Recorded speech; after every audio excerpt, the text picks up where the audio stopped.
2-4 बच्चे मर जाया करते थे। ऐसे एक माँ बाप को नहीं देखा होगा उनमें से जो 20 साल 30 साल गुजरने के बाद भी अपने उस बच्चे को, जो 2 साल का मर गया, जो 4 साल का मर गया, उसके दुख में बैठे हों। लेकिन जो व्यक्ति 10 साल तक एक बच्चे की कोशिश करें और फिर जाके शादी के 10-15 साल बाद एक बच्चा होता है, बहुत मिन्नतों के बाद, और उसका बच्चा यदि मर जाए, बच्चा तो बच्चा होता है, लेकिन यहाँ राग तीव्र है, स्टेक हाई हो गया है, वहां पे स्टेक लो था। तो ये राग जिस अनुपात में होगा, याद रखना, द्वेष भी उसी अनुपात में होगा। क्योंकि या तो जो तुम्हें, जिससे तुम्हें राग है, उससे तुम्हें मिलने नहीं दिया जा रहा है, उससे द्वेष होगा, या जो इसको छीनने आ जाए उससे द्वेष होएगा। पर राग है तो द्वेष तो होगा ही होगा। अगर भगवान है जो इस दुनिया को बनाता है, अच्छाई को बनाता है, सारे इंसानों से प्रेम करता है, यदि ऐसा कोई भगवान होगा तो ऐसा हो नहीं सकता है कि जो इंसानों को दुखी करे, उसके भक्तों को दुखी करे, उससे उसे द्वेष ना हो। और इसका प्रूफ है कि जितने प्रेम के सागर भगवानों की, अन्य मतियों के भगवानों की मूर्तियां बनाई जाती हैं, उन भगवानों के हाथ में हथियार भी थमाए जाते हैं। वो हथियार प्रेम का रूप थे कि द्वेष का रूप थे। ये इतने हथियारों को लेके भगवान को खड़े होने की क्या जरूरत है? भगवान इतने सर्वशक्तिशाली हैं, हमारे यहाँ तो नारकी भी अपने हाथ की तलवार बना लेते हैं, हाथ का ही भाला बना लेते हैं। भगवान नहीं कर सकते ये काम? आयरन मैन के पास चले जाओ,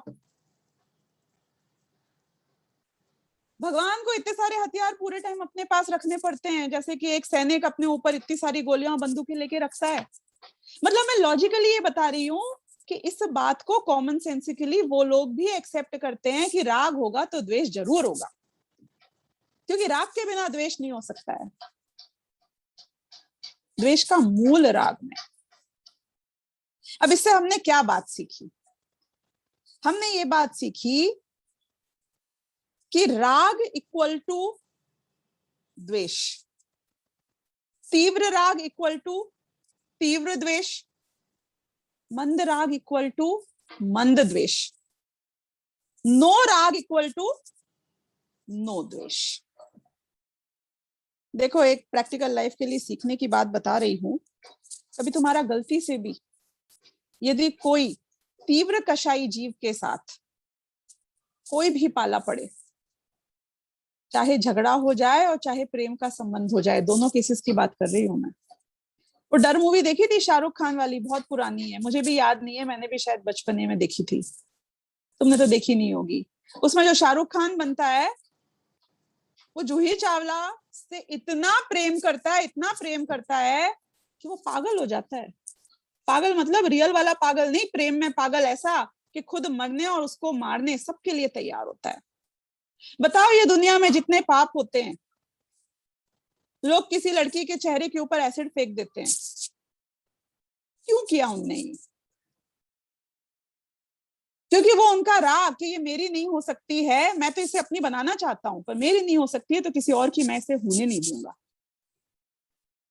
या उसे मारने के लिए तैयार रहते हैं या खुद मर जाने के लिए तैयार रहते हैं। सच बात बताना, अगर तुम्हारा पाला किसी ऐसे तीव्र कषाई जीव से पड़ जाए, भले ही वो तुमसे अथाह प्यार क्यों ना करता हो, उससे दूर रहने में ही भलाई है। उसका ये प्रेम इतना खतरनाक हो सकता है, क्योंकि जो इतना ज्यादा प्रेम करेगा उसका ही द्वेष भी इतना खतरनाक हो सकता है। इसलिए जब हमारे यहाँ पे अपने घरों में लड़कियों के लिए लड़का या लड़के के लिए लड़की ढूंढते हैं, तो हम मंद कषाई जीवों को ढूंढते हैं कि वो मंद कषाई होगा तो इतना प्यार भी तो नहीं करेगा कि चिंता मत करो, तो भी जीवन की गाड़ी चल जाएगी। क्यों? क्योंकि एडजस्ट करेगा ना। फिर इतना तीव्र कषाई नहीं होगा तो एडजस्ट कर लेगा, घर की शांति बनी रहेगी। बहुत प्यार करता होगा, ऐसा पजेसिव हो जाएगा कि तुम्हें किसी और से बात ना करने दे, तुम्हारा जीवन दुर्भर नहीं हो जाएगा। किसी दिन गलती से अगर लड़ाई हो जाए और पता चल जाए कि सामने वाला तीव्र कषाई है, होशियारी इसमें है कि अपनी हार मान लेना, सही होते हुए भी अपने आप को गलत मान लेना। इतिहास गवाह है शुद्ध सागर मुनिराज बलि आदि मंत्री के साथ में धर्म की कथा करके आए, लेकिन क्या हुआ? तीव्र कषाइयों के साथ में तुम अच्छा करो या बुरा करो या कुछ भी करो, नदी का बहाव जब बहुत तेज होता है तो उस बहाव को बदलने की कोशिश नहीं करनी चाहिए। वो कहानी तो सुनी होगी तुमने, चिड़िया और बंदर की। एक चिड़िया अपनी घोंसले में थी, बहुत तेज बारिश आई और बंदर उस पेड़ के ऊपर था। बारिश में बंदर भीग रहा था और चिड़िया अपने घोंसले में एकदम सेफ, साउंड, कोजी थी।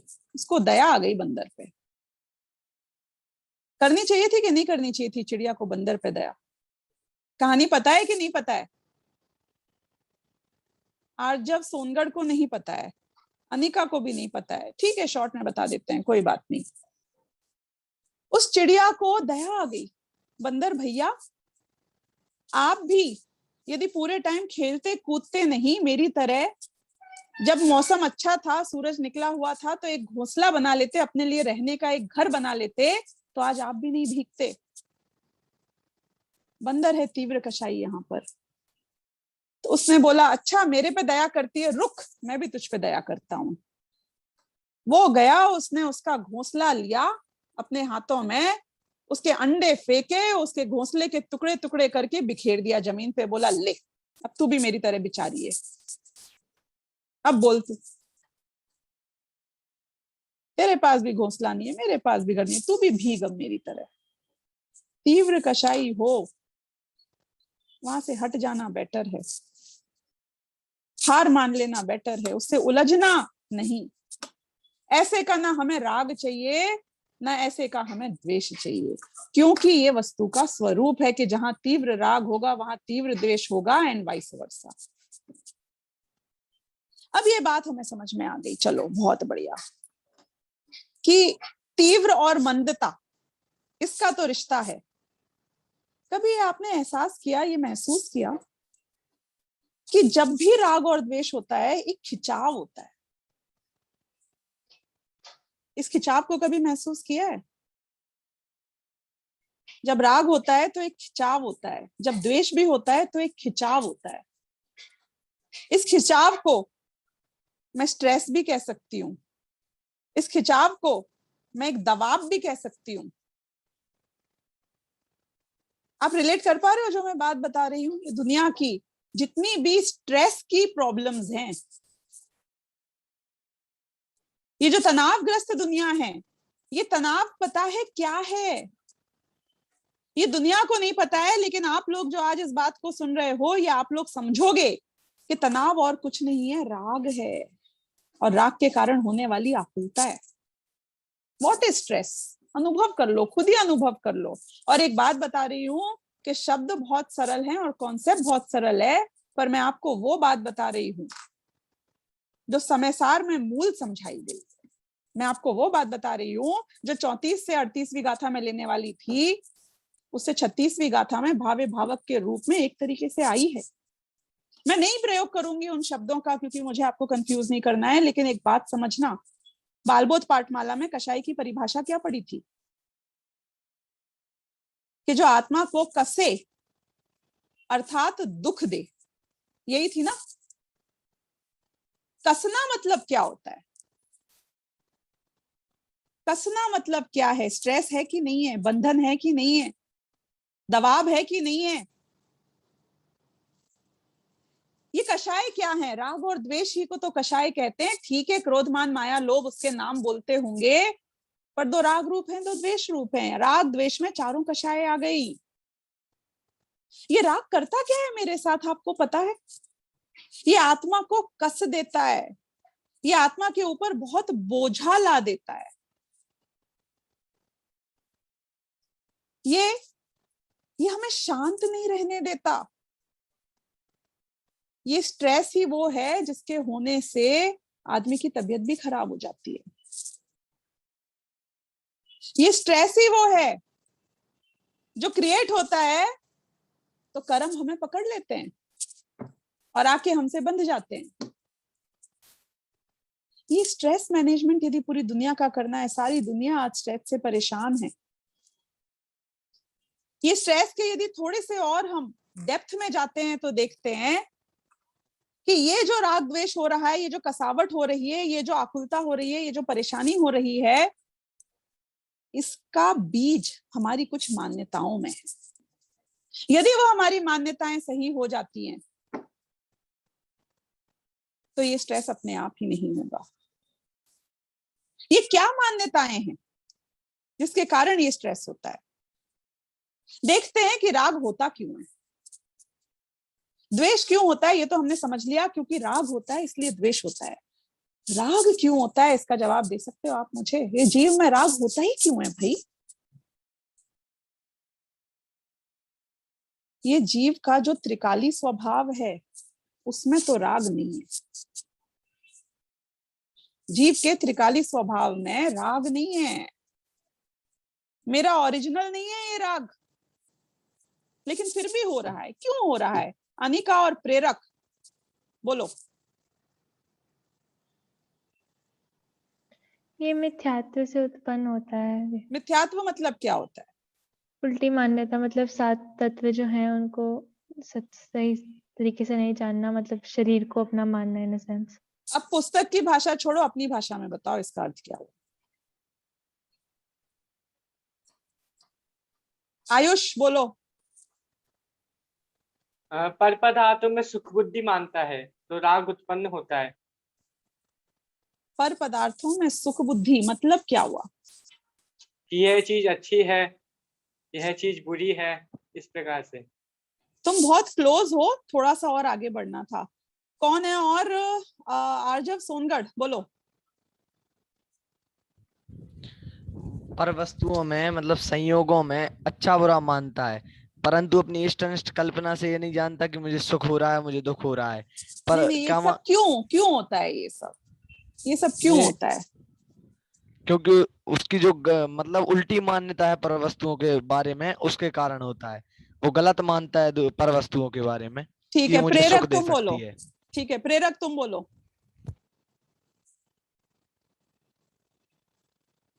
प्रेरक ठीक है। सेजल जैन तुम बोलो।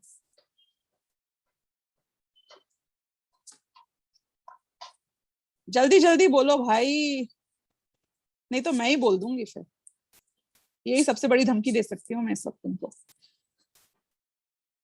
ठीक है, अब सुनो, चलो मैं ही सुना देती हूँ। सुनो, जब मुझे ये लगता है कि मुझ में कोई कमी है, सुनना, तब मैं किसी और की ओर देखता हूं और मुझे ये लगता है कि ये मेरी कमी को पूरा कर सकते हैं।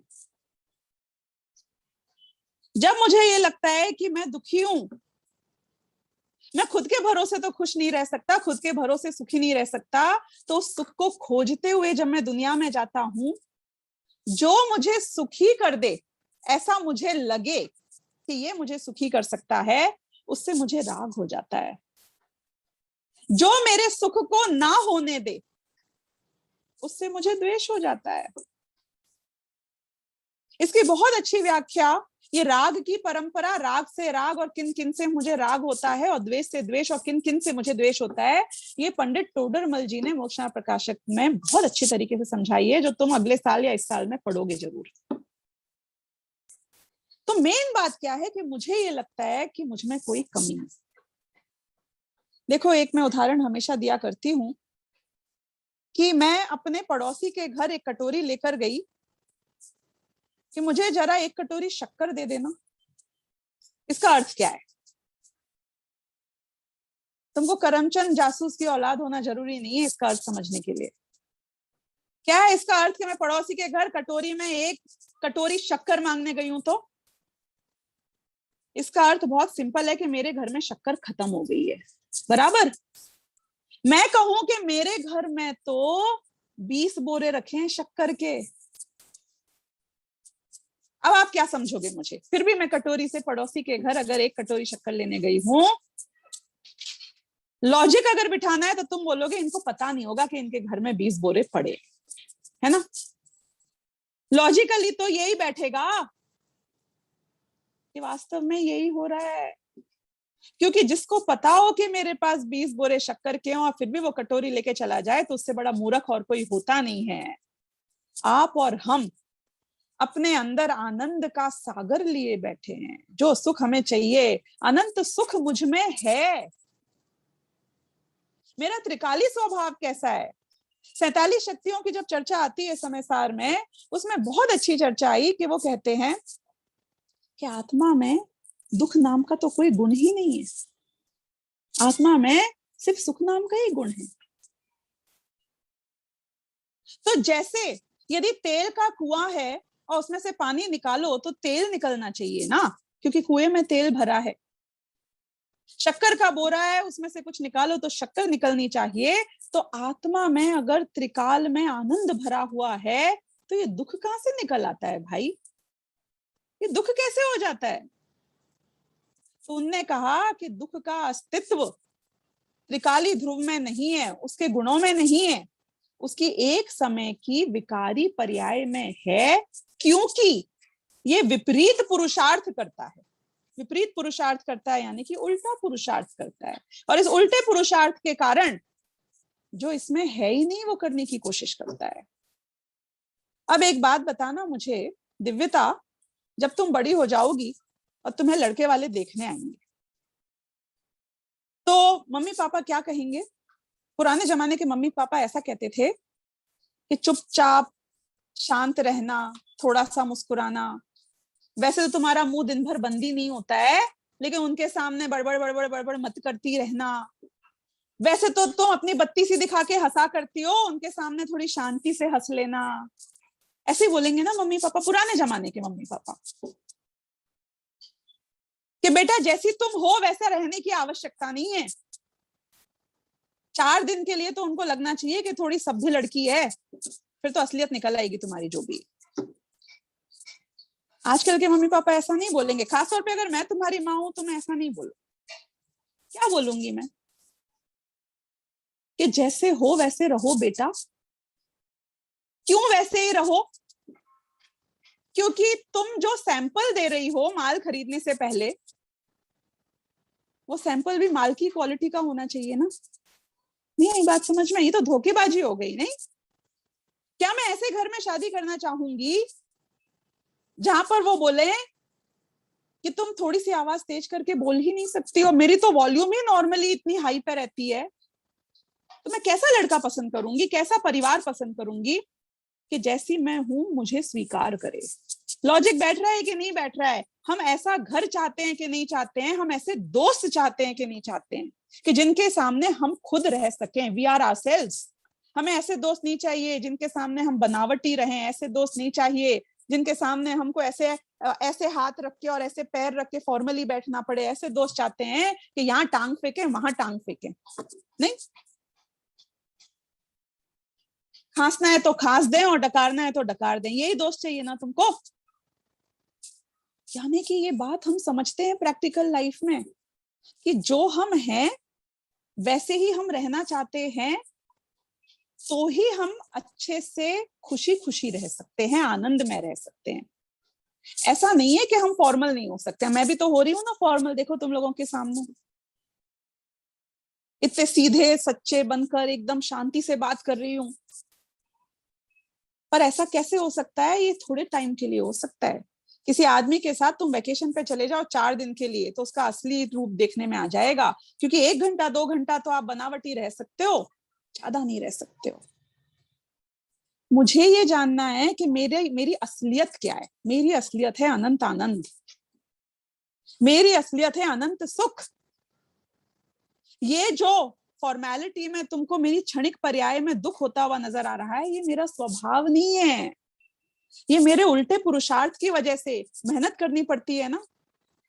लोग ऐसा कहते हैं कि जब हम बड़ी बड़ी पार्टीज रखते हैं, या समझो शादी हुई, बर्थडे पार्टी रखी, घर की ओपनिंग करी, सबसे बड़ा कष्ट पता है उन लोगों का क्या होता है? 4, 6, 8 घंटे तक मुस्कुराते हुए रहना पड़ता है। बाप रे, पूरा जबड़ा, पूरा मुंह थक जाता है। कितना मुस्कुराएगा आदमी, कितना मुस्कुराएगा? सहज नहीं हो ना मतलब मुस्कुराते वक्त।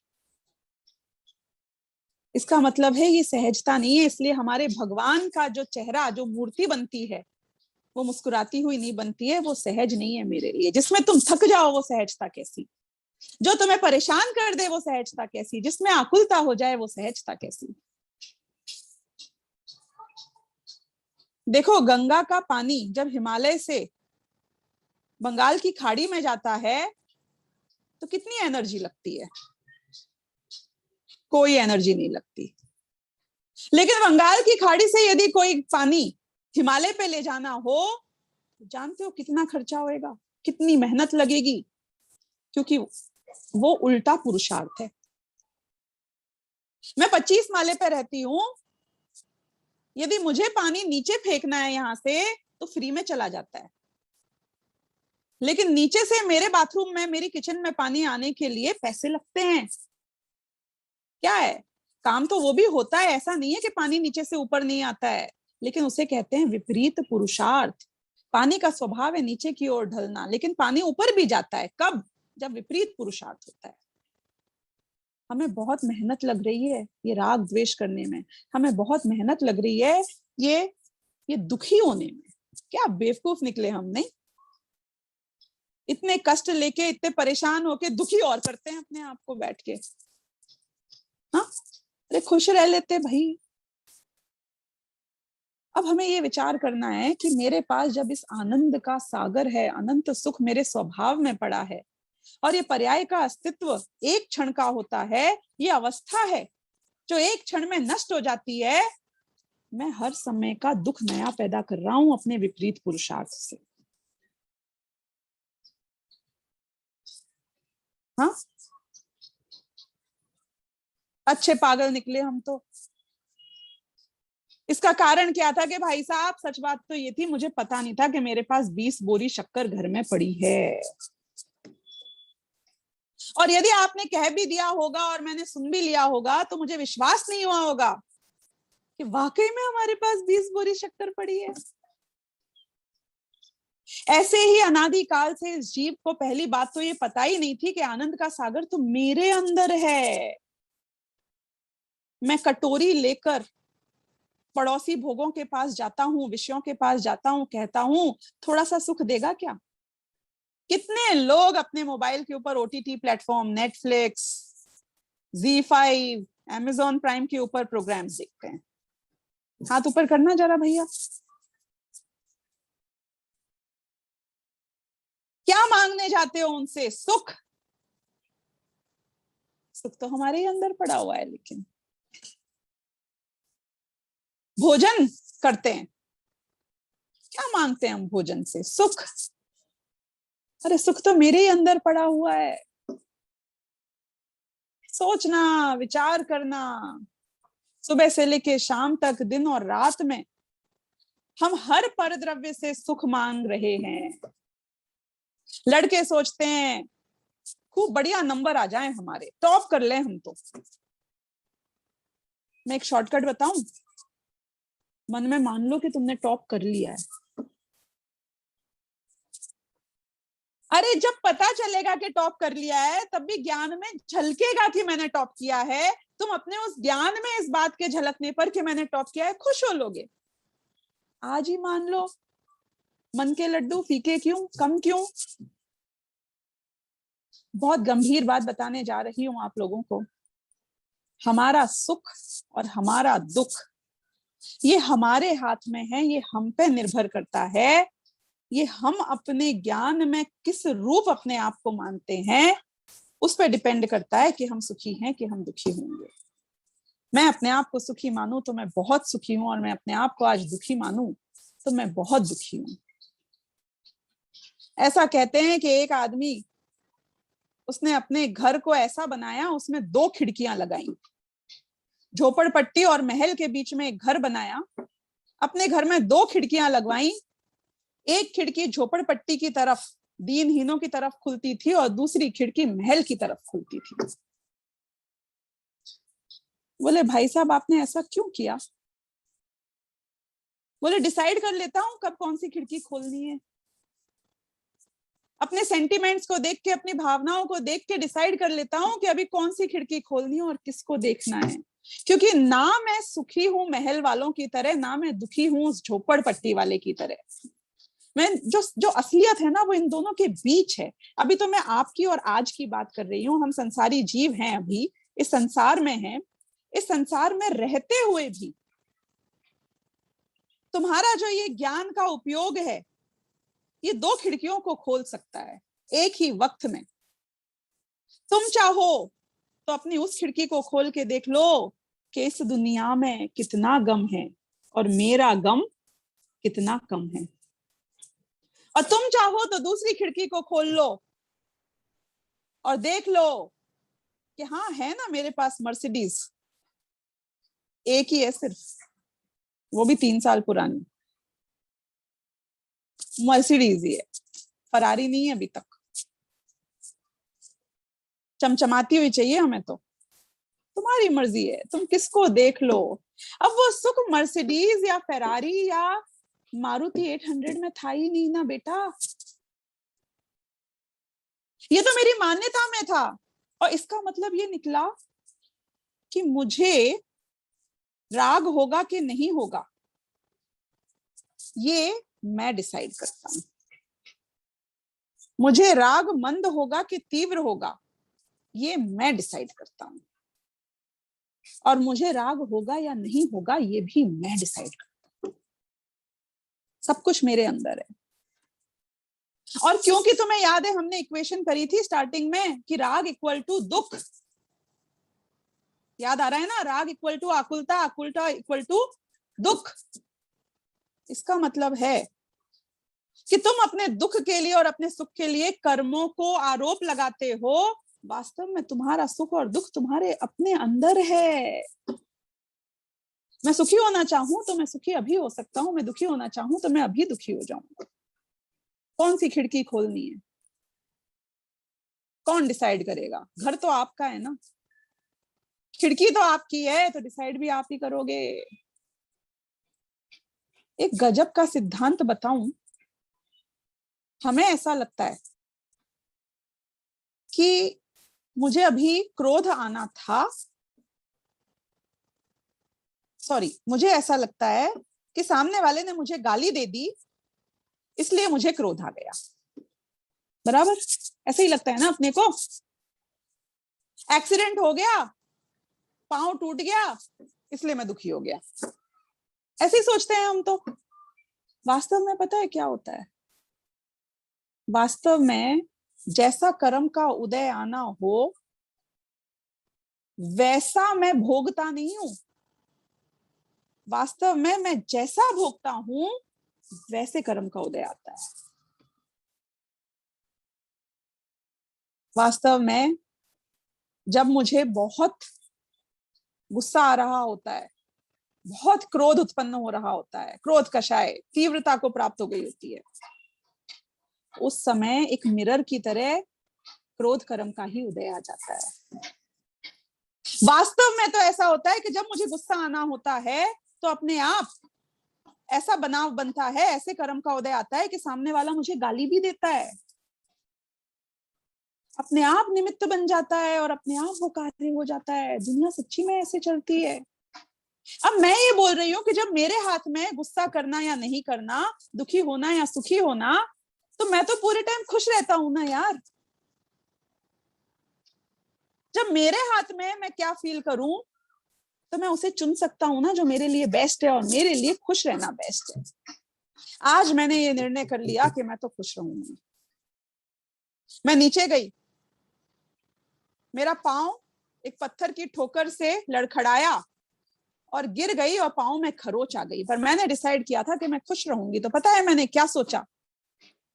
वाह, सिर्फ खरोच ही आई, हड्डी तो नहीं टूटी मेरी। Amazing isn't it? जबरदस्त है। और क्या चाहिए? तुम्हारी शादी हो गई एक ऐसे आदमी के साथ में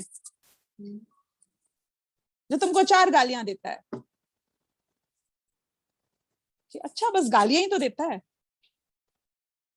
बोलता ही तो है, नहीं सुनती मैं, कान में शब्द पड़ जाए तो भी नहीं समझती उनका अर्थ क्या है।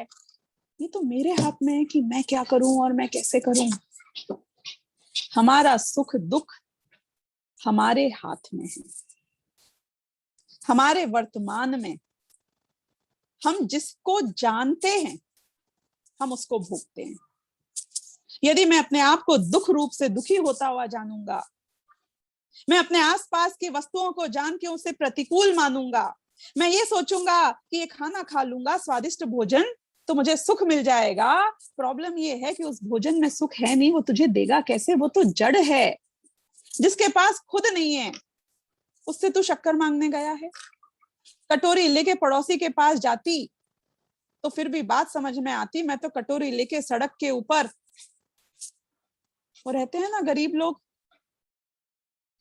जिनके पास बोरिया बिस्तर के नाम पे 2 कपड़े होते हैं, टोटल 1 बर्तन होता है, नहीं रहते हैं वो सड़क पे लोग, उनके पास में अपना कटोरा लेके चली जाऊं। अब बोलो तुम मुझे क्या बोलोगे? मेरे घर में 20 बोरियां पड़ी हैं, मैं गया भी तो किससे मांगने?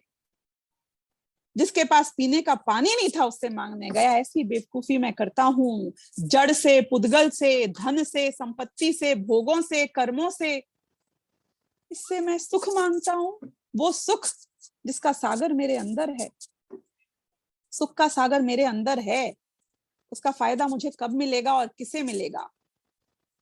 जो सुख के सागर को जानेगा और उस सुख को अपने अंदर से बाहर निकालेगा। फायदा तो तभी होता है जब वो पर्याय में आता है। बाकी त्रिकाली ध्रुव में तो निगोदिया के भी सुख का सागर भरा है। फायदा तो तब मिलेगा जब वो मेरी अवस्था में, मेरी पर्याय में, मेरे हाथ में नकदी आनी पड़ेगी तो मजा आएगा भाई। कोई बोले भूखा प्यासा मर रहा हूं, मेरे बैंक में आपको पता है कितने पड़े हैं? कि पड़े होंगे बैंक में, हम क्या करें? यहाँ तो नकद दो। बंबई में आना, तुम एक रिक्शे में बैठना, उसको बोलना तू जानता नहीं है मेरे पास 6 करोड़ रुपए बैंक में है। बोले क्या करूं भाई साहब, आप तो 60 रुपए दे दो, बाकी आपके बैंक में जीरो हो के कुछ हो, मैं क्या करूं? तुम्हारी और मेरी तकलीफ ये है कि हमारी वर्तमान पर्याय में सुख का अंश भी नहीं है, जबकि हमारा अस्तित्व सुख के सागर के समान है। और हम उस सुख को मांगने के लिए उन परद्रव्यों के पास जाते हैं जो खुद भिखारी हैं, जिनके पास ना ज्ञान है, ना सुख है, कुछ नहीं है, ना वो तुम्हारी बात समझ सकते हैं। तो उनके पास जाकर भी मैं किसको भोगता हूँ? कि मैं अपने ज्ञान को भोगता हूँ। तो यार ज्ञान को ही भोगना था तो मैं इंडिपेंडेंटली भोग लेता हूँ ना। जब सब कुछ मेरे ही अंदर था तो मैं सामने पड़ोसी के पास कटोरा लेके जाऊं क्यों? घर में ही बैठे बैठे सोच लेता हूँ, सारे काम खुद ही कर लेता हूँ ना। फिर तो वास्तव में एक बात बताऊं, प्रवचन सार में स्वयंभू की बात आई है। वास्तव में सब कुछ स्वयं ही होता है। कि घर में बैठे बैठे हमारा पेट भर जाएगा, पेट भरना होगा तो भर भी जाएगा घर में बैठे बैठे। देव गति में गले से अमृत झड़ जाता है। होने के लिए चिंता करने की आवश्यकता नहीं है। सुखी होने के लिए हमें किसी पर द्रव्य की, पर पदार्थ की, ना पर जीव की और ना पर पुद्गल की, किसी की आवश्यकता नहीं है। हमें भगवान महावीर के जीव की भी आवश्यकता नहीं है, हमें आदिनाथ भगवान के जीव की भी आवश्यकता नहीं है, और हमें किसी और जीव की, गुरु की, किसी की आवश्यकता नहीं है, किसी की पराधीनता नहीं है। ज्ञान शास्त्र में से नहीं आता, ज्ञान हम में है। जब मुझे वो बात समझनी होती है तो शास्त्र निमित्त बन जाता होगा। जब मुझ में क्रोध आना है तो कर्म का उदय निमित्त बन जाता होगा। मुझ में जब जो जैसा होता है सारी कायनात उसका निमित्त बन जाती है। जिसको बनना है बने और जिसको ना बनना है ना बने। मैं तो वो करूं जो मुझे करना है, जिसको मैं सही मानता हूं। मुझे ये विश्वास आना चाहिए कि 20 बोरी शक्कर मेरे घर में है। आनंद का सागर मेरे अंदर ही है। उस आनंद के लिए हम किसी और परद्रव्य का मुंह नहीं ताकें, अपनी वृत्ति को पराधीन ना बनाएं। इसी बात के साथ मैं आज की बात तो पूरी करूंगी। अगले 5 मिनट हम प्रश्नोत्तर के लिए देंगे।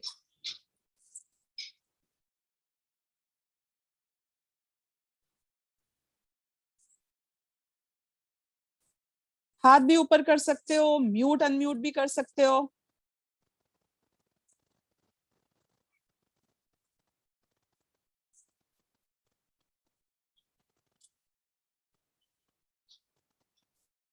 क्या हुआ, बहुत शौक में आ गए तुम लोग तो ये बात सुन के।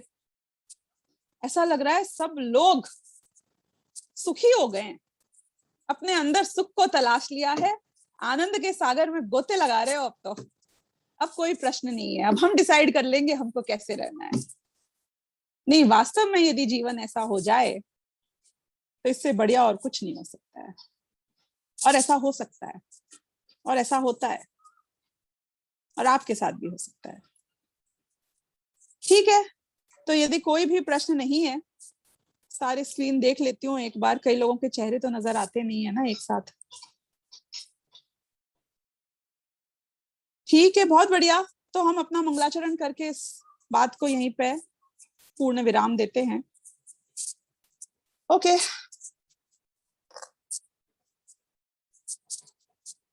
सहजानंदी शुद्ध स्वरूपी अविनाशी हूँ आत्म स्वरूप। सहजानंदी शुद्ध स्वरूपी अविनाशी हूँ आत्म स्वरूप। सहजानंदी शुद्ध स्वरूपी अविनाशी हूँ आत्म स्वरूप। जावाणी के ज्ञान से सूझे लोकालोक, सोवाणी मस्तक नमो सदा देत हूँ भोग। 9 बार नमस्कार।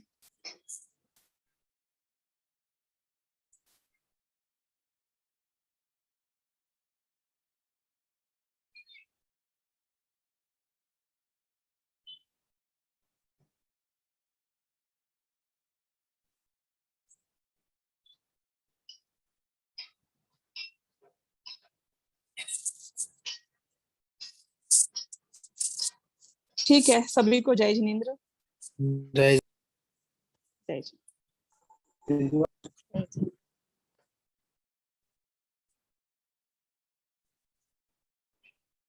आप सब यदि जुड़े रहें,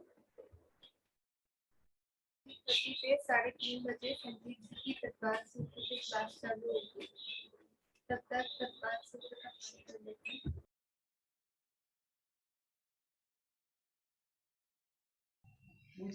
तब तक आप सभी लोग 6 डाला का पेपर दे दीजिए।